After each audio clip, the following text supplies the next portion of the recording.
Hello，文文又嚟啦！啱啱我哋睇完天台特色單位，而家帶大家睇地下特色單位，入嚟。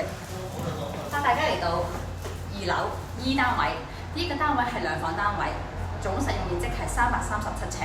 點解文文要帶睇咁特別？除咗佢基本開放式廚房、浴室2房之外，佢有一個特大嘅花園，花園長度足有10米咁闊。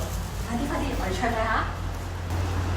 哇！我哋嚟到啦！呢一個就係匯明罕有嘅特色戶，連埋花園嘅單位。喺呢度，無論自己 BBQ、種嘢、玩乜都好啦，總之就一定啱你心水。留言話幫我聽啦，拜拜。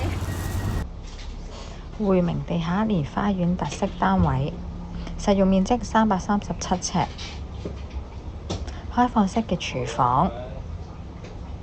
單位裡面有2間房間，主人房間落地式窗口嘅設計，每一朝起身都可以看到窗外屬於自己嘅後花園，值得擁有。